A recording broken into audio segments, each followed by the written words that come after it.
कल बात चल रही थी कि पाप तो तुम्हारे कपड़ों में ही लगे रहते हैं। गंगा नदी से एक बार पूछा किसी ने कि सब लोग तुम्हारे अंदर स्नान करके पाप धो के जाते हैं, तो तुम तो बहुत मैली हो जाती हो, तुम्हारे अंदर बहुत पाप भर जाते हैं।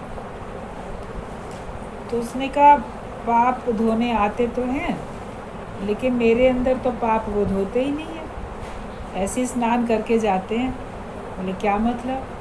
बोले पाप जो है ना, जो वस्त्र वो पहनकर आए थे उनको उतार के और तब वो स्नान करते हैं, तो पाप तो उनके उन कपड़ों में ही लगे रहते हैं। कई बार मनुष्य दूसरा कपड़ा पहन के स्नान कर लेता है और कि ये वाले कपड़े गीले नहीं करेंगे, नहाने के लिए दूसरे वाले कपड़े ले लेंगे। तो बोली कि पाप तो जो हैं वो तो उनके कपड़ों में ही लगे रहते हैं। जो भी जूता चप्पल पहन के आते हैं सब उतार के तब तो नहाने को जाते हैं। जो भी कुछ वो उतार के आते हैं उसी में अपने पाप छोड़ आते हैं और वापस जाके उसी को पहन लेते हैं। वही जूता चप्पल आप पहन लोगे, वही कपड़े आप पहन लोगे, तो उसमें उन्हीं के पास रहते हैं। तो मेरे पास तो पाप रहते ही नहीं है। नाम रूप के वस्त्र, बाहर के वस्त्र मान लो आपने पहने ना पहने, तो सिद्धांत इसका ये था कि जो नाम रूप का वस्त्र है पाप तो उसी में ही है, उसको तो कोई छोड़ के जाता नहीं है। गंगा जी में स्नान भी करेंगे तो देह बन के स्नान किया, देह बन के चले आए, देह अध्यास को कहाँ छोड़ के आते हैं? तो फिर उनका सच्चा स्नान होता ही नहीं है। सच्चा स्नान तो सत्संग रूपी गंगा में होता है। यहाँ पे मनुष्य अपने पाप छोड़ जाता है, यहाँ पर वो अपने जितने भी विकार हैं उनको छोड़ पाता है। वरना कहीं पर भी चले जाओ, आप तीर्थों में चले जाओ, आप कर्म कांड करो, पूजा पाठ करो, व्रत करो, आपके अंदर के जो अज्ञानता से भरे हुए विचार हैं, जो आपके विकार हैं, जो आपका देह अध्यास है, वो नहीं छूटने वाला, वो बना ही रहता है। बहुत साधन करते रहते हैं, साधनाएं करते हैं, तपस्याएं करते हैं, मगर तो भी उनके अंदर पाप तो बने ही रहते हैं, विकार बने रहते हैं, देह का भान उनका रहता है, वो छूटना ज़रूरी है। तो जो हम लोगों ने अब अपने शरीर के पहने हुए कपड़े तो नहीं उतार दोगे, उनको पहन कर ही चलोगे हर जगह, और स्नान भी मान लो उन्हीं कपड़ों को पहन के ही आप करोगे कि नहीं हम तो जो घर से कपड़े पहन के निकले थे हमने तो उन्हीं कपड़ों में स्नान किया। तो पाप हमारे बाहर के कपड़ों में थोड़ी लगे हुए हैं, पाप तो नाम रूप के कपड़े में लगे हुए हैं। जो अपने को नाम मानता हूँ, अपने को रूप मानता हूँ, पाप तो उसके साथ लगा हुआ है, तो उसको तो आपने धोया ही नहीं। तन को धोया, मन को तो धोया नहीं, विचार अपने शुद्ध किए ही नहीं, तो विकार हमारे अंदर बने रहते हैं। तो सत्संग में आए हो तो अब ये विचार करो, गुरु हमको आत्मा के नए वस्त्र देता है। जैसे कोई तुमको बहुत कीमती नए नए सुंदर वस्त्र दे, जो भी जैसे राजा महाराजा होते हैं, रानियां होती हैं, तो बड़ा अच्छा प्रसंग पढ़ रहे थे एक बार कि जैसे कहाँ पे गए तो जो भगवान के सब यशोदा और सब लोग गए, नंद बाबा सब लोग गए और स्नान किया सब लोगों ने, मेहमान भी थे, बहुत लोग थे। तो राजा ने उन्होंने सबको अपनी ओर से नए नए वस्त्र और आभूषण दिए पहनने के लिए, कि जो तुम्हारे अपने वस्त्र हैं उनको नहीं, ये वाले हमारे पहनो। जैसे किसी मुख्य आयोजन पे कोई बड़ा बड़ा आयोजन होता है, जब कोई यज्ञ वगैरह किए जाते हैं, बड़े बड़े राजसूय यज्ञ हुआ, कहीं महाभारत के युद्ध से पहले भी हुआ यज्ञ, बाद में भी हुआ, तो उसमें नए नए कपड़े दिए गए। हमारे अपने जीवन में भी गुरु मिलता है, तो हमारे अंदर निश्चय करने से पहले भी उथल पुथल चलती है, ज्ञान सुनने के बाद भी चलती है। तब उस युद्ध से हमारे अंदर के विकार जो हैं वो हटते हैं और ज्ञान के विचार रह जाते हैं। तो गुरु हमको आत्मा के नए वस्त्र देता है, कहता है देह अध्यास के नाम रूप के वस्त्र उतार लो और तुम अपने आत्मा के वस्त्र नए पहनो। अच्छे सद्गुणों के गहने तुम पहनो। वो हमारा सच्चा श्रृंगार करता है। हम लोग भी आए हैं नाम रूप के वस्त्र जो पहन के आए थे। जब सत्संग से उठ के वापस जाओ तो इन नाम रूप के वस्त्रों को तो इधर ही छोड़ जाओ और नए कपड़े पहन के जाओ। कई जगहों में हम तीर्थ में भी गए हैं तो वहाँ पे कभी स्नान कर रहे हैं, किसी पवित्र नदी में स्नान कर रहे हैं, तो देखते थे कि कुछ लोग अपने कपड़े जो पहने हैं उनको पहन के स्नान किया और उतारा उनको, तो उनको वो वापस घर लेके नहीं गए, वहीं छोड़ के और उनको नए वस्त्र दिए गए, तो नए वस्त्र पहन के गए। कई कारणों से कुछ रीति रिवाज होते हैं दुख सुख के कि चलो अब ये नहीं पहनने हैं, ये वाले उतार दो, यहीं छोड़ दो, उनको वापस लेके नहीं जाओ और आप नए पहन के जाओ। तो गुरु भी हमको कहता है कि तुम सत्संग में आए, ज्ञान की गंगा में स्नान किया, वापस जाओ तो आत्मा का वस्त्र पहन के जाओ, नाम रूप वाला वस्त्र पहन के नहीं जाओ। तो तुम्हारा भी नया जीवन है। जैसे वो पुराने कपड़े छोड़ दिए, पुराने जीवन वाले कपड़े, अब मेरा आज से जीवन का नया अध्याय शुरू होता है तो मैं नए कपड़े पहनूंगा। ज्ञान में आने के बाद भी तो हमारे जीवन का नया अध्याय शुरू होता है, तो उसमें फिर हम नए कपड़े पहनते हैं। नित्य नया श्रृंगार गुरु हमारा कराता है, तभी नित्य नई उमंग है, नित्य नई तरंग वो रहती है। तो ये हमेशा ध्यान रखो, नाम रूप के वस्त्र पहनो नहीं। जो चीज़ एक बार छोड़ दी वो हमेशा के लिए छूट जाए। जिस चीज़ का आपने त्याग कर दिया उसको दोबारा ग्रहण नहीं करो। कई लोग थोड़े दिन का त्याग करते हैं, बाद में फिर स्वभाव अनुसार फिर ग्रहण कर लेते हैं। आज से शराब नहीं पिएंगे, कई दिन तक नहीं पीते हैं और फिर मान लो पीने लग जाते हैं। अच्छा, आज से सिगरेट नहीं पिएंगे, कई दिन तक नहीं पिया, छोड़ दिया, फिर किसी मौके पे पीने लगे, तो उनका त्याग फिर त्याग थोड़ी होगा। खाने पीने की वस्तुएं हों या किसी प्रकार के विकार हों, जिनको छोड़ दिया तो छोड़ दिया, फिर उसके अधीन क्यों होते हो? देह अध्यास को छोड़ दिया तो छोड़ दिया। निश्चय पक्का करो, गुरु चरणों में गुरुमुख बनकर आज मेरा नया जन्म हुआ। जैसे पुराना देह छोड़ दिया, जिसकी मृत्यु हुई उसने पुरानी देह छोड़ दी, फिर उसको नई देह मिल गई, नया जन्म हुआ तो नई देह मिली ना। तो हम भी पुरानी देह जैसे छोड़ दी है पिछले जन्म की, उससे अब मेरा कोई सरोकार नहीं है। तो ऐसे ही इस नाम रूप को छोड़ दें, नाम रूप का जो भान है वो ना रहे मुझको, और हम नया आत्मा का अपना चोला धारण कर लें। तो फिर हमको नाम रूप की कोई बातें सताएंगी नहीं, कोई दुख हमको परेशानी नहीं करने वाला। तो ये अपने पे कृपा करो कि हमें नाम रूप के वस्त्र अब पहनने ही नहीं है।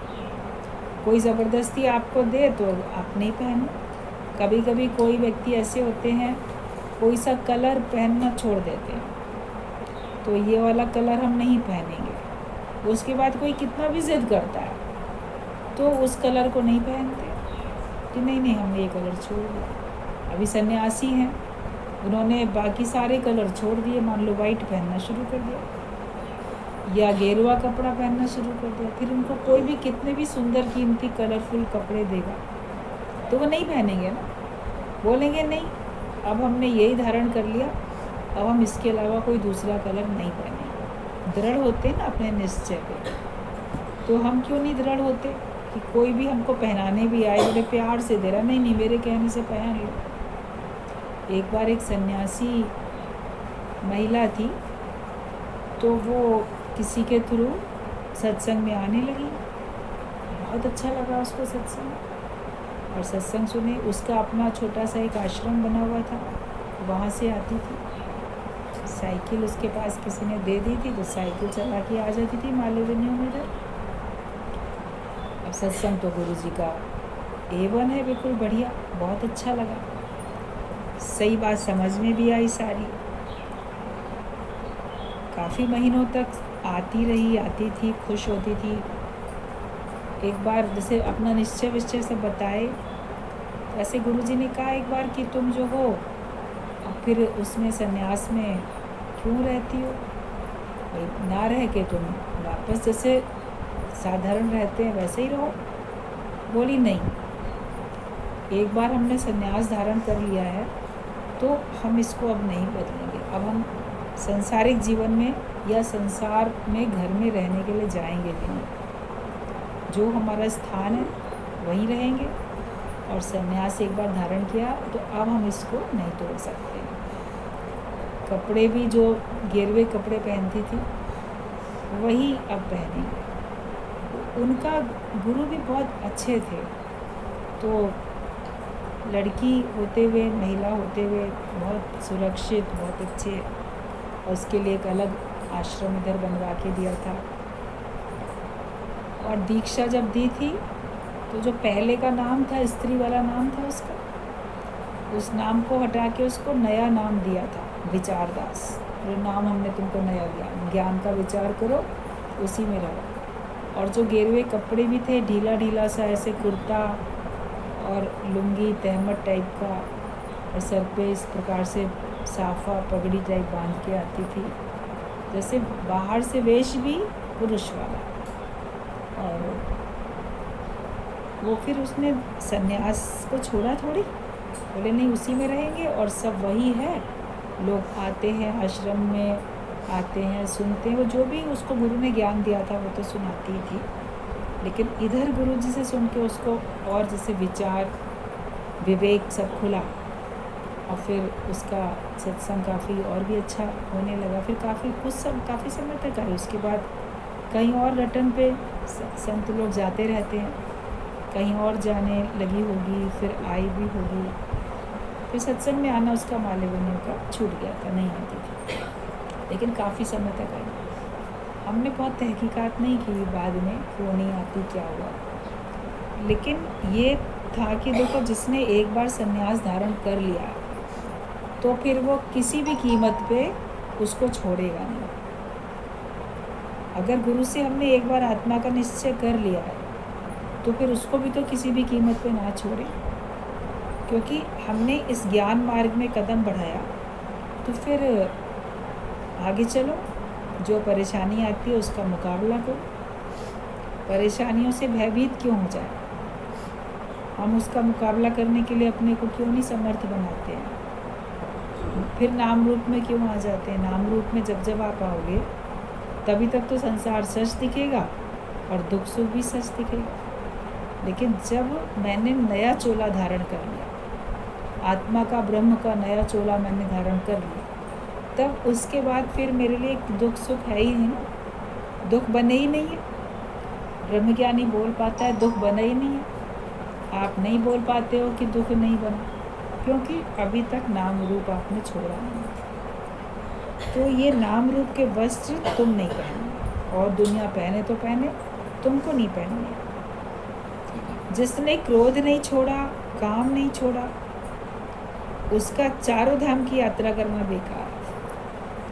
अगर आप सोचते हो हम ना हिंदू हैं, हमको चारों धाम की यात्रा करनी चाहिए, जैसे मोमडन होते वो कहते हैं हमको हज पे ज़रूर जाना चाहिए, हमारे लिए जाना ज़रूरी है। हिंदुओं के लिए चारों धाम की यात्रा करनी ज़रूरी है, बताई गई है शास्त्रों में। तो आप बोलो हमने चारों धाम की यात्रा कर ली, लेकिन आपने अपने विकार छोड़े नहीं, तो वो यात्रा बेकार है। कोई मोमडन हज करके आया, हाजी साहब कहला रहा है, हज करके आया, लेकिन उसने अपने विकार छोड़े नहीं, तो उसका हज करना बेकार है। हिंदू अगर चारों धाम की यात्रा करके आता है और फिर अपने विकार नहीं छोड़ता है, तो उसके चारों धाम की यात्रा करना बेकार है। वो तो बाहर से तुम गए, चले आए। जाने का मतलब है तीर्थ में कि वहाँ पे अपना कोई एक कमी, कोई अपना एक विकार छोड़ के आओ। दृढ़ संकल्प करके आओ कि मैं जिसको अपना भगवान मानता हूँ, इष्ट मानता हूँ, उसके समक्ष मैंने ये प्रण किया कि आज से मैं इस विकार के, इस बुराई के, इस कमी के अधीन नहीं रहूँगा। तब हमारा सफल होता है। किसी भी मंदिर में चले जाओ, किसी भी तीर्थ में जाओ, मनोरंजन नहीं होता है कि आप मनोरंजन करने गए या बड़े भक्ति भावना में चले गए, प्रसाद चढ़ा दिया, आरती घुमाई गई तो ले ली सर पे उसको ज्योत उसकी अपने ऊपर कि हाँ ये ज्योत मेरे अंदर भी आ जाए।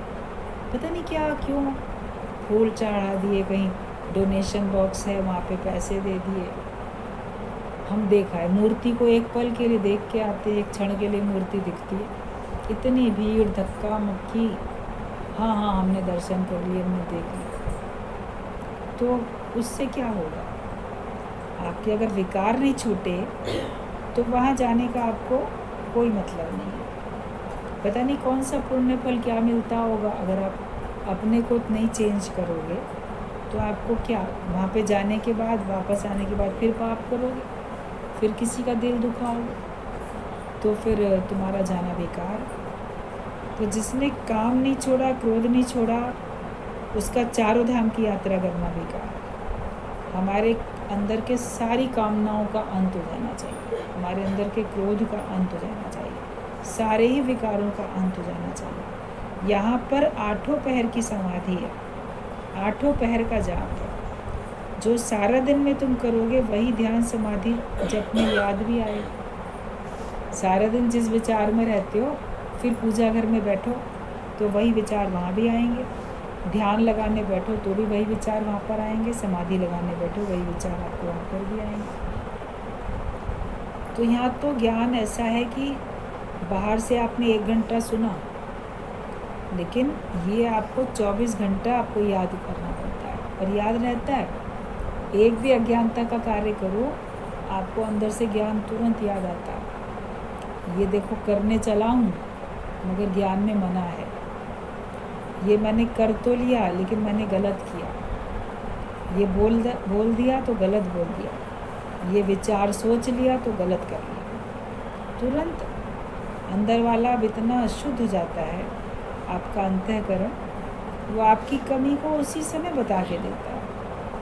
फिर आप अपने से ही प्रण करते हो, अरे अब की बार गलती हो गई, अब नहीं करें। दृढ़ निश्चय करके करते हो तो गलती दोबारा नहीं होती है। जो गलती को ना दोहराए उसे इंसान कहते हैं। अगर आप एक ही गलती बार बार दोहरा रहे हो तो अपने को इंसान मत कहना। जो गलती को नहीं दोहराएगा वही इंसान है। अपने को इंसान मानो नहीं अगर आप गलतियाँ, सेम गलती बार बार दोहरा रहे हो। कामनाएं क्यों बार बार करते हो, क्यों इच्छाएं बार बार करते हो, क्रोध क्यों बार बार करते हो, लोभ में क्यों बार बार फंसते हो? मोह तो रोज़ रोज़ कर रहे हैं, मोह तो ख़त्म ही नहीं आके दे रहे। बाकी विकारों से शायद थोड़ा छुटकारा आप लोग को कम मिल रहा है, कम कर भी रहे हो। मोह नहीं छूटता, अहंकार नहीं छूटता, अहम भाव नहीं छूटता, सारे ही विकार हमको छोड़ने हैं। वरना सारा दिन जो तुम ध्यान में अपने लगा के रखोगे, आप काम का, क्रोध का, लोभ का, मोह का, अहंकार का जो भी विचार करोगे, तो वही तो आपको बाद में भी याद आएगा। अपने को देह मानना सबसे बड़ा ये पाप है। कोई बोलता है हमने तो पाप कोई किए नहीं है, लेकिन अपने को देह मान के चलते रहे ना अभी तक, और आज सत्संग सुनने के बाद भी अपने को देह मान के चल रहे हो। जब तक नहीं पता था तब तक तो कोई बात नहीं थी, तब तो आपने बाहर के पापों से अपने को बचा के रखा। बहुत अच्छी बात है, बाहर से कोई भी पाप नहीं किया, बाहर से कोई भी दुर्गुण आपके अंदर में नहीं प्रविष्ट हुआ, और आपने अपने को बड़ा सदाचारी वाला अच्छा आचरण रखा। लेकिन अपने को देह तो माना नहीं। अब पता चलता है यही अज्ञान है, अपने को देह मानना ही सबसे बड़ा पाप है। अपने को देह मानने से कोई ना कोई पाप कभी भी हो सकता है। सावधानी तो करनी पड़ती है, मगर फिर भी कभी हो सकता है। तो ये पाप हम कर रहे थे कि हम अपने को देह मान के बैठे थे। गुरु हमको इस पाप से भी बचा लेता। मैं ब्रह्म हूँ, मैं ब्रह्म हूँ, सबसे बड़ा ये जाप। मैं ब्रह्म स्वरूप हूँ, मैं आत्मा हूँ, मैं ब्रह्म हूँ। बस इसी बात का अगर जप करते हैं, उसमें स्थिति बना लेते हैं, तो हमारे सारे पाप हमारे से दूर हो जाते हैं। और मैं देह हूँ, मैं देह हूँ, सबसे बड़ा ये पाप है। इस पाप से अपने को बचाओ। गुरु तो बचाने के लिए हमको आत्मा का ज्ञान रोज़ रोज़ दे रहा है, हमें ही अपने से मेहनत करनी है। वरना सारा दिन जो भी आप सोचोगे नाम रूप बन के, कभी ना कभी ध्यान समाधि में जब में पूजा में बैठोगे तो वही ख्याल आएंगे। मैं मेरे की तो ख्याल आते हैं फिर हर एक को। जो कुछ भी तुम खर्च करते हो वो खुशी से करो, क्योंकि वो सब भगवान के निमित्त होता है। अब कर्म भी करते हैं, कभी मनुष्य खर्च भी करता है, उसके पास धन है तो उस धन को वो खर्च भी करता है। तो कहा जो कुछ भी तुम खर्च करते हो खुशी से करो, क्योंकि वो सब भगवान के निमित्त होता है। आप अपनी खुशी से मंदिर में कुछ भी आप दान दक्षिणा चढ़ा देते हो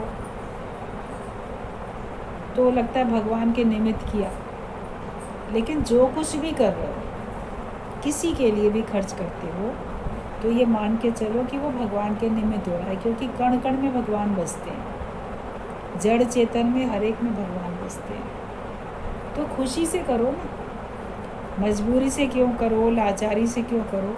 अगर आपको मजबूरी लाचारी रखती है तो अपना धन अपने पास रख के बैठो, क्या वो तुमको सुख दे देगा? खर्च करने में ही सुख मिलेगा, बांटने में ही आपको सुख मिलेगा, खुशी तभी मिलेगी। रख के बैठोगे, आपको रखने का सुख मिल रहा है लेकिन उसका उपयोग तो कुछ भी नहीं हो। तो खर्च किसी के लिए भी करो, कभी भी करो, किसी कारण से भी आप खर्च करो, वो खुशी से करो। किसी को कोई चीज़ आप देते हो, जैसे भगवान के आगे अर्पण करते हो ऐसे दो। जब पूजा करने बैठते हो, आप अपने घर में कोई आयोजन किया, कोई सत्यनारायण की कथा की या कोई और आयोजन किया, अखंड रामायण हुई, कहीं कुछ और हुआ, उसमें जब आप भगवान के आगे भोग लगाते हो तो अब तो बड़े भाव से रखते हो भगवान की मूर्ति के आगे। तो जो चेतन मूर्तियां हैं भगवान की बनी हुई, उनके आगे भी तो उतने भाव से रखो, प्यार से। किसी को खाना परोस के देंगे तो बस ज़बरदस्ती मुझे ना परोस के देना पड़ रहा है, अपने आप उठा के नहीं ले सकता, ये मुझे देना पड़ रहा है। तो तुमने दिया तो, लेकिन जैसे कि खुशी से नहीं दिया। मगर कोई कर्म भी करो तो खुशी से करो, खर्च भी करो किसी, उसके लिए खर्च करना पड़ गया, देना पड़ गया। अभी गुरुजी ने कितनी बातें बताई कि मजबूरी में करते हो, फिर लाचारी में करते हो, फिर दुखी होते हो, या एहसान जताते हो दूसरे के ऊपर। हम पाल रहे हैं तुमको, अपने सगे बच्चों को ही पिता कई बार बोलेगा, मैं तुम्हारे पर इतना खर्च कर रहा हूँ, मैं तुमको इतना पाल रहा हूँ, मैंने तुम्हारे पर इतना खर्चा किया तो अच्छा किया भाई, खुशी से तो करो। दहेज दिया हमने, इतना दिया तो खुशी से तो दो, नहीं तो मत दो। क्यों देते हो? खुद ही सोचते हैं कि हम ज़रूर खर्च कर दें, तो अपनी खुशी से ही करते हैं। कहीं लाचारी मजबूरी में करते हो, घर में कोई मेहमान आया, उसको ज़बरदस्ती आपको कुछ देना लेना पड़ा, खिलाना पिलाना पड़ा, तो अपने नाम के लिए तो किया ना आपने, तो मेरे यहाँ से वापस जाएगा तो बदनामी करेगा, तो उसके लिए कहाँ किया तुमने? अपने लिए किया। ना करते, नहीं था तो वापस नहीं करता, बदनामी करता या नेक नामी करता, तुमने अपने नाम के पीछे उसके ऊपर खर्च किया है। लेकिन तो भी चिड़चिड़, तो भी कुड़ना, फिर एहसान दूसरे पे जताना। कुछ भी हो, हमसे कहीं पर भी कोई खर्च हो जाए, रोज़ जो खर्च करते हो अपने लिए, अपने वालों के लिए या किसी के लिए भी, तो उसको हमेशा खर्च करो तो खुशी से करो कि ये जो पैसा मेरे हाथ से निकला, और ये जैसे मैं भगवान के निमित्त करूँ। जड़ चीज़ों को भी भगवान के निमित्त खर्च कर रहा हूँ, जो उस भी सामान आप खरीदते हो, या पशु पक्षियों को भी अगर आप देते हो, पेड़ पौधों के ऊपर भी जो आप खर्च करते हो, खाद लाए, पानी डाला, माली रखा, जो भी किया, तो सोचो ना मैं भगवान के लिए कर रहा हूँ। और मनुष्य तो भगवान की सबसे श्रेष्ठ कलाकृति है बनाई हुई। 84 लाख योनियों में भगवान ने मनुष्य को सबसे उत्तम बनाया। तो अगर किसी मनुष्य के लिए करते हो तो भगवान के सबसे उत्तम रूप के लिए आप कर रहे हो, तो खुश क्यों नहीं होते हो उसमें? तो बताया कि जो कुछ भी तुम खर्च करते हो वो खुशी से करो, क्योंकि वो सब भगवान के निमित्त होता है। दुखी परेशान होकर मत खर्च करना।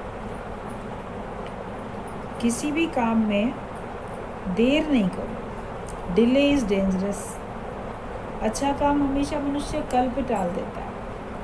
आज नहीं करेंगे कल करेंगे, आज आत्मा का निश्चय नहीं करेंगे कल करेंगे। तो कल पे नहीं टालो। अच्छे काम को कभी भी कल पे नहीं डालना चाहिए।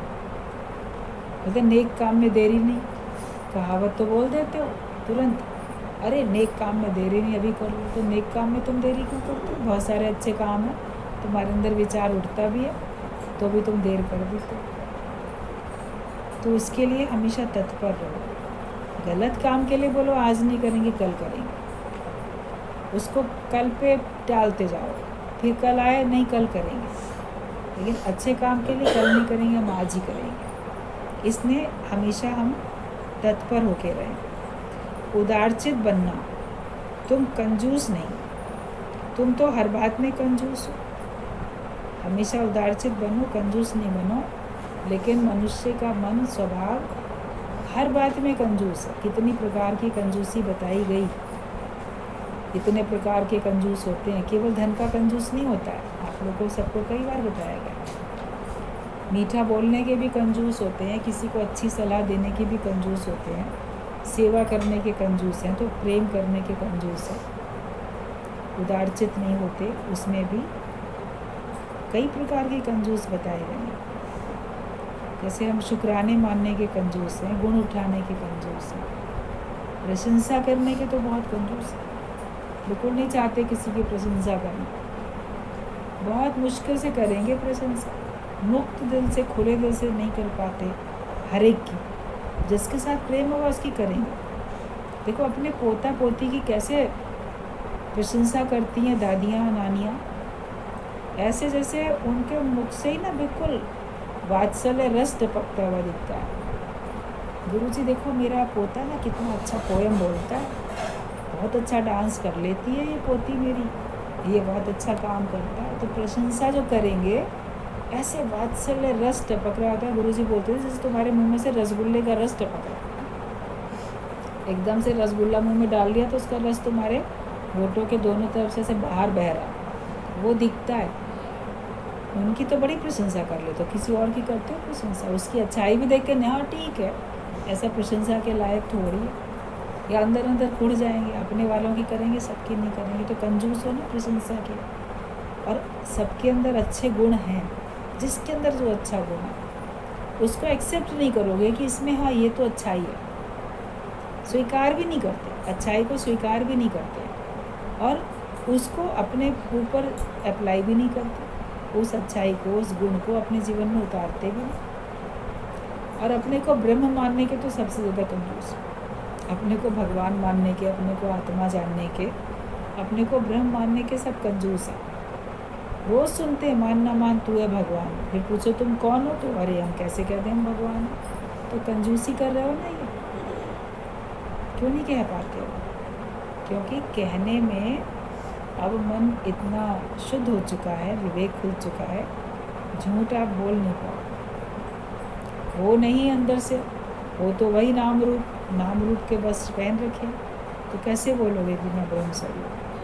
पुराना जन्म अभी भुलाया नहीं है, गुरु से नया जन्म मिला नहीं है, लिया ही नहीं है, तो कैसे बोल पाओगे? लेकिन अपने को उस हिसाब से तपस्या करके अपने को शुद्ध करो और बोल सको कि हाँ मैं ब्रह्म स्वरूप हूँ। उस निश्चय में तो रहो हर समय। आत्मा का निश्चय करोगे तो अज्ञान चला जाएगा। लाइट करो तो अंधेरा चला जाएगा, रोशनी करो डार्कनेस अपने आप, अंधेरा अपने आप चला जाएगा। तो तुम हर बात में कंजूस हो। सेवा भी करो तो अहंकार नहीं। दान करना है तो सबसे पहले अपने अहंकार का दान करो। दान करते हैं ना, जहाँ दान की बात आती है तो पैसा ही सब लोग देते हैं ज़्यादातर, या कभी अन्न का दान किया, कभी वस्त्र का दान किया, कभी भूमि का दान किया, कभी स्वर्ण का दान किया। ऐसे बहुत प्रकार के दान होते हैं। विवाह में आप कन्यादान भी करते हो, बहुत तरह के दान होते हैं। लेकिन दान अगर करना है तो गुरु कहता है सबसे पहले अपने अहंकार का दान करो, वो दे दो। उसके बाद जो भी दान करोगे वो फिर अच्छा फल देगा, शुद्ध होगा। लेकिन कुछ भी दिया, कुछ भी दान किया और अहंकार किया तो नानक निष्फल जात है ज्यों कुंचा रसना।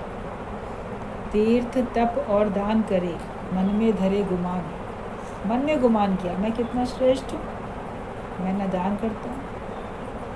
तो गुरु नानक देव ने बोला है कि नानक निष्फल जात है जो कुंचा रसना। कितना भी तुमने किया लेकिन तुमने अगर अपने अहंकार का दान नहीं किया तो तुम्हारा सब व्यर्थ है। लोग बोलते हैं हम इतनी पूजा करते हैं, इतनी तपस्या करते हैं। तपस्या तो बहुत ही कम करते हैं लोग, पूजा ही ज़्यादा करते हैं। या इतने व्रत रखते हैं कठिन कठिन, या हम इतने मंदिरों में जाते हैं, तीर्थों में जाते हैं, तो भी हमारी परेशानी दूर नहीं होती, तो भी हमारे दुख दूर नहीं होते, हमें तो उसका कुछ फल मिलता हुआ दिखता ही नहीं। तो निष्फल हो गया ना। तुमने सब किया भी लेकिन वो तुम्हारा निष्फल हो गया क्योंकि तुमने अहंकार किया, मन में गुमान रखा मैं कितना श्रेष्ठ हूँ, मैं कितने अच्छे अच्छे कर्म कर रहा हूँ। भगवान को आगे नहीं रखते कि भगवान की कितनी कृपा है, वो मुझसे अच्छे अच्छे कर्म करा रहा है, उसने मुझे शक्ति दी, उसने मुझे प्रेरणा दी, उसी की कृपा से कर पा रहा हूँ। चाहे तीर्थ, चाहे तप, चाहे दान, पूजा, जो भी अच्छे काम, भगवान को आगे रखो तब तो सफल होए।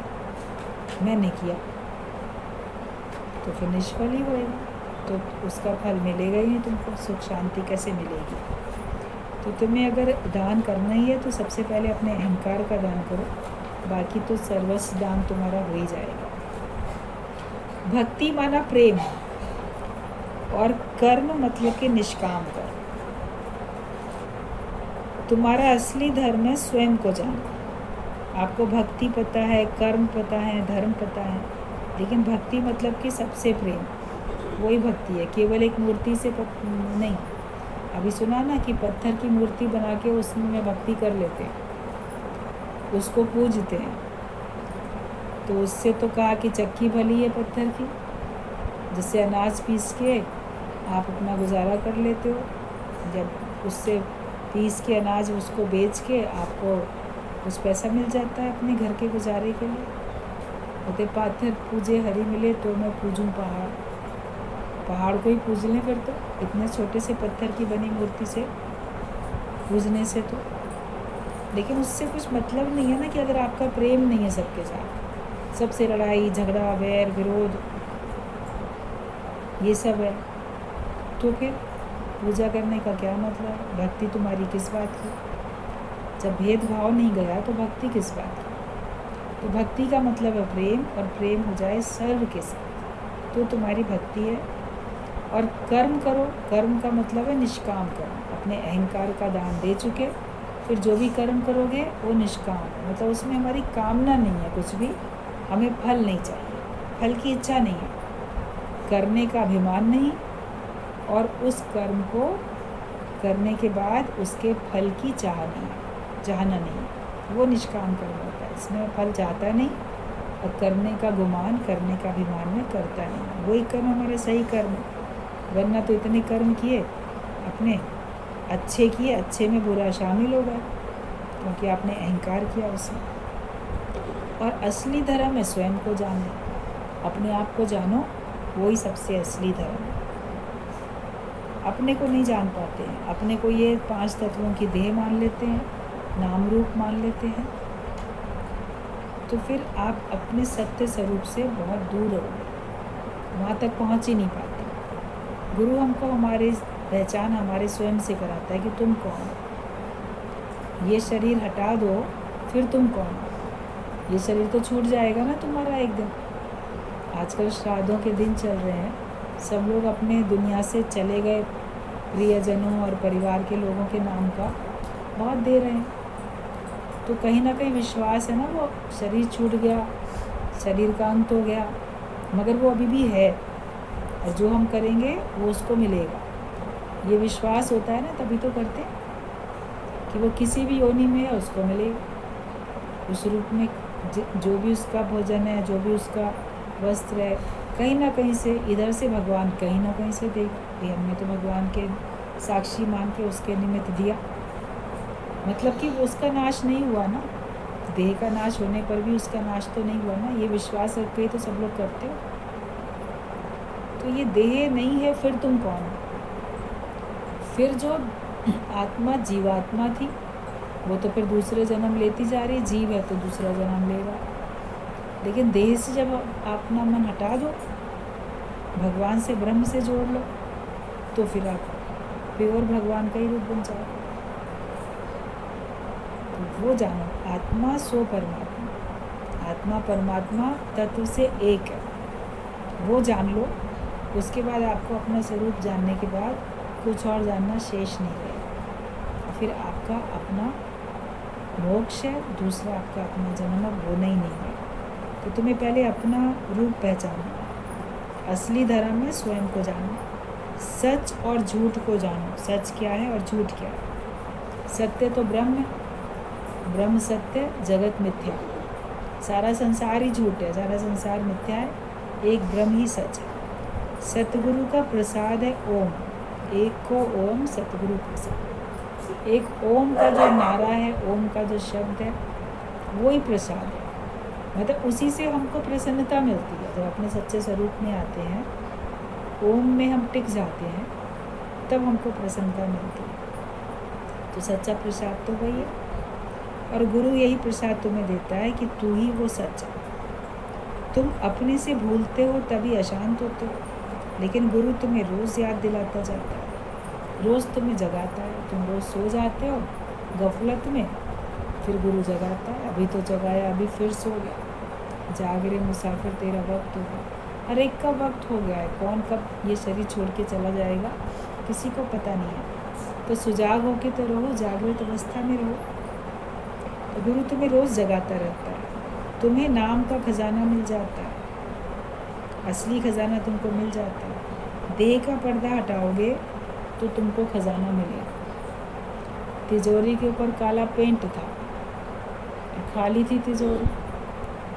पिता ने वसीयत में लिख दिया तिजोरी से 1 लाख मिलेंगे। लड़कों ने खोली तिजोरी, 1 भी रुपया नहीं था, खाली थी। बोले पता नहीं पिता ऐसी वसीयत क्यों बना के गए।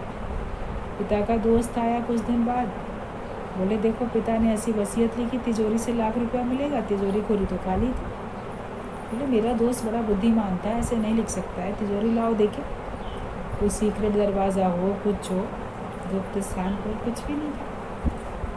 तो उसके दोस्त ने क्या किया, कहीं पे हल्का सा एक कण चमकता हुआ कुछ ज़रा सा दिखाई दिया। उसने बहुत अच्छी तरह उसको चारों तरफ से जब देखा तो बोले चाकू लाओ, कोई ब्लेड लाओ, देखो इसको खुरच के देखते हैं। काला पेंट किया हुआ था ना, पेंट को खुरचा तो गोल्ड की बनी हुई थी तिजोरी, लोहे की बनी हुई नहीं थी तिजोरी, वो गोल्ड की बनी हुई थी। सोचो कितनी भारी होगी तिजोरी, सोने की बनी हुई, कितने किलो की होगी। तो तब तक तो कीमत और भी बढ़ चुकी थी, उसको उनको तो लाखों रुपए मिल गए।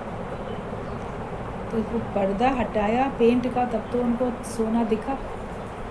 तो हम भी देह का पर्दा हटाएंगे तब तो हमको ब्रह्म दिखेगा। देह का पर्दा है तो हम किसी काम के नहीं हैं। खाली तिजोरी यूँ ही धक्के खाती है, ठोकर खाती है, इधर उधर पड़ी है। चोर भी नहीं उठाएगा खाली तिजोरी को कोई एकदम से, लोहे के भाव में कौन लेके जाए। लेकिन सोने की बनी होगी तब तो बहुत कीमती है। तो तुम्हारा देह ध्यास का पर्दा हट जाएगा तब तुम बहुत कीमती बन जाते हो। तो ये खजाना गुरु हमें देता है, देह का पर्दा हटाओगे तो तुम लाखों के हो। बाहर का पैसा तुम्हें 2 घड़ी का जीवन भी नहीं दे सकता, और जिसने तुम्हें जीवन दिया वो तुम उसके लिए जीते नहीं, उसके लिए जियो। लाखों करोड़ों हैं, वो तुम्हारे प्राण नहीं बचा सकते। प्राणपति तो परमात्मा है ना, प्राणों का आधार भी परमात्मा है। तो हम उसी को ही ध्यान में रखें जो हमारे प्राणों का आधार है, जो प्राणों का पति है। भगवान ने जीवन दिया तो हम भी तो भगवान के लिए जिए। तुम्हें कोई कुछ देता है, तुम्हारे लिए कोई कुछ करता है, तुम उसके लिए कुछ भी नहीं करोगे क्या? जिसने तुम्हें जीवन दिया उसके लिए क्यों नहीं जीते हो? तो तुम सिर्फ भगवान के लिए जियो। आज से निश्चय करो कि तुम सिर्फ भगवान के लिए जियो। क्या करूं गुरुदेव को भेंट, न वस्तु दिसे तीनों लोकम। गुरु ने हमको ज्ञान दिया, नाम का खजाना दिया। अब गुरु को हम क्या भेंट करें? जो भी भेंट करने की सोचते हैं उसकी तुलना में कम दिखती है। कोई वस्तु ऐसी तीनों लोकों में नहीं दिखती जो हम उसको दे सकें। लगता है ये भी बहुत छोटी चीज़ है, ये भी बहुत कम है। तो भेंट करना है तो अपना अज्ञानता से भरा शीश भेंट करो। तो अपने अहंकार भरे मस्तक को गुरु को दे के जाओ, ये भेंट करके जाओ। अपना अहंकार का दान करो, अपना जीव भाव दे के जाओ। देवी के मंदिर में, किसी और मंदिर में नारियल तोड़ के चले आते हैं। गुरुजी बोलते थे नारियल तुम्हारे सर का प्रतीक है, उसको फोड़ देते हैं। तो अहंकार तुम्हारा है भरा हुआ, उसको तो तोड़ो ना। गुरु को भेंट करनी है तो अपना अज्ञान, अपना जीव भाव, अपना अहंकार भेंट करो। अहंकार का दान उसको दे दो, उसके बाद आपका जीवन बहुत सुखमय बनेगा, बहुत सुंदर हर एक का जीवन बन जाएगा। इस अहंकार ने ही तुमको मलिन किया हुआ। अहंकार के कारण हम विकारों के अधीन हो गए हैं। एक अहंकार जब निकल जाए सब विकार खुद ब खुद निकलते हैं। प्रेम होगा तो अहंकार नहीं रहेगा। प्रेम बिना अभिमान न जाता। शुद्ध प्रेम हो, आत्मिक प्रेम हो, निस्वार्थ प्रेम हो, तो फिर आप देखोगे आपका अभिमान रहा ही नहीं है, सिर्फ प्रेम ही प्रेम आपके जीवन में फिर रह जाएगा। मेहनत करो थोड़ी अपने से। सुनना सबको बड़ा अच्छा लग रहा है, लेकिन मेहनत भी अपने से करनी चाहिए। जो सुनते हो उसको स्थिति बनानी चाहिए। ठीक है, टाइम हो गया काफ़ी।